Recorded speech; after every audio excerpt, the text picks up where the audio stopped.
जय हिंद साथियों, आप कैसे हैं? मैं आशा करता हूं कि आप ठीक होंगे और आपकी तैयारी ठीक चल रही होगी। दोस्तों, जो हम आज पढ़ाने जा रहे हैं, आपको वर्णमाला पढ़ाने जा रहे हैं, जो परीक्षा की दृष्टि से एक इम्पोर्टेंट चैप्टर माना जाता है, क्योंकि ये परीक्षा में हर बार आते रहते हैं। हर परीक्षा में पूछी जाती है वर्णमाला। देखो, वर्णमाला वर्णमाला क्या होती है, तो इसके बारे में जानते हैं थोड़ा। वर्ड, पहले जानेंगे वर्ड के बारे में कि भाषा की सबसे छोटी इकाई ध्वनि है। जो भाषा की जो सबसे छोटी इकाई होती है वो क्या होती है? ध्वनि। इस ध्वनि को वर्ड कहते हैं। जो ये ध्वनि होती है इसे ही वर्ड कहते हैं। जैसे कि आप वर्ड, किसी भी वर्ड को बोलेंगे तो आ, तो ये वर्ड हो गए, इससे ध्वनि निकली है। जैसे का, तो ये वर्ड हो गया। तो भाषा की सबसे छोटी इकाई है वो ध्वनि है। इस ध्वनि को वर्ड कहते हैं। और वर्णमाला, वर्णों के व्यवस्थित क्रम को ही वर्णमाला बोलते हैं। जो वर्णमाला बोलेंगे आप लोग, तो वर्णों के व्यवस्थित क्रम को ही वर्णमाला कहते हैं। जैसे कि पहले अनार आएगा, ए अनार, फिर ए आम, ए इमली, ई ऊ उल्लू। तो ये क्रम बाई आ रहे हैं। तो वर्णों के व्यवस्थित क्रम को ही क्या कहते हैं? वर्णमाला।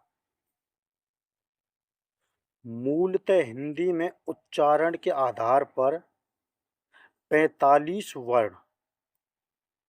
ठीक है दोस्तों, उच्चारण के आधार पर कितने हैं? 45 वर्ण, जिसमें से 10 स्वर है और 35 व्यंजन है। ये उच्चारण के आधार पर।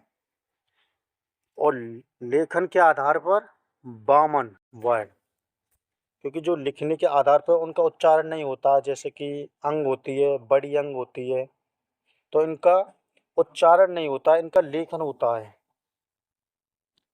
ठीक है दोस्तों, तो यहाँ मैं कह रहा हूँ कि लेखन के आधार पर 52 वर्ण, जिसमें से 13 स्वर हो जाते हैं, और 35 व्यंजन, व्यंजन तो बराबर ही होंगे, और 4 संयुक्त अक्षर।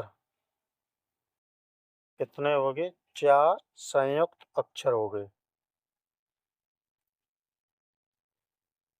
जैसे कि इसमें से स्वर देखो, कौन कौन से स्वर है? आ से अनार, आ से आम, ई से इमली, ई से ईख, ऊ से उल्लू, ऊ से ऊन, फिर रे से। एडी, ऐनक, ओखली, औरत, अंगूर, और बड़ी अंग खाली। तो आपके ये स्वर हो गए 1 2 3 4 5 6 7 8 9 10 11 12 13। तो ये लिखने के आधार पर 13 हो गए, और उच्चारण के आधार पर बोलेंगे तो 12 बोलेंगे, क्योंकि इसमें से जो ये उच्चारण के ऋषि निकल जाएगी, और अंग वाली अंगूर निकल जाएगी, और बड़ी अंग खाली, ये बड़ी अंग ये निकल जाएंगी, तीन तीन। क्योंकि इनका उपयोग हम लेखन के आधार पर गिनती में करते हैं। जैसे लेखन के आधार पर स्वर कितने हो जाएंगे? 13। और उच्चारण के आधार पर कितने हो जाएंगे? 10।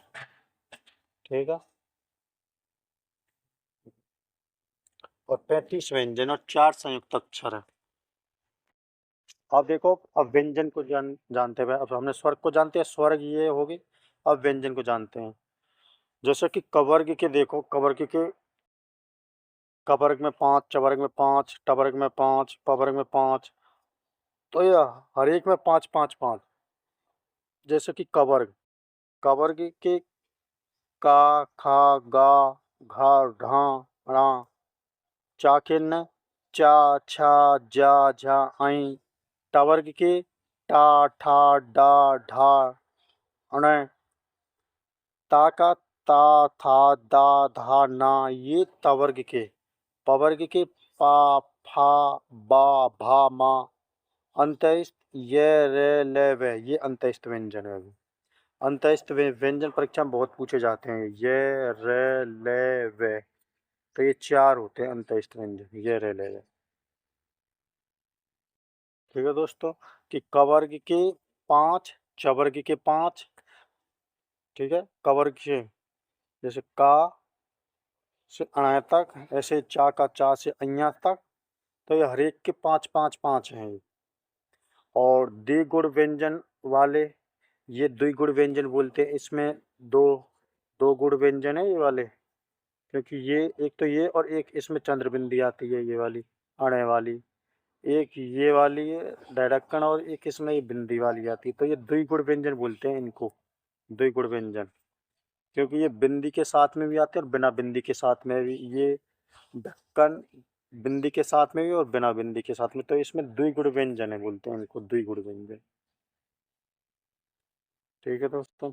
ऊष्म व्यंजन, और जैसे परीक्षा पूछते हैं कि ऊष्म व्यंजन कितने होते हैं, ऊष्म व्यंजन 4 होते हैं। ऐसे पूछ सैसिटी सैसठ को सपेरा हायल, तो ये ऊष्म व्यंजन में आते हैं। ये ऊष्म व्यंजन ये रे सैसिटी सैसठ को सपेरा हायल, ये ऊष्म व्यंजन में आते हैं। अंतस्थ व्यंजन में ये रे ले, ये अंतस्थ व्यंजन आ गए। और वर्ग के ये है ये पा फा बा भा मा। ठीक है। अब आते हैं आपके संयुक्त अक्षर। संयुक्त अक्षर में देखो, ये आगे संयुक्त अक्षर जो आपके क्षत्रिय बलताई क्षत्रिय, ये का प्लस 66 कोण से। क्योंकि आपको परीक्षा में ये भी ध्यान रखना कि का में हलंत लगा हुआ है और षटकोण में हलंत नहीं लगा हुआ है। किस में लगा हुआ, का में लगा हुआ, तो का प्लस षटकोण। ठीक है। तो क्षत्रिय में तो 6 वाला, इसमें का हलंत के साथ में प्लस 66 कोण।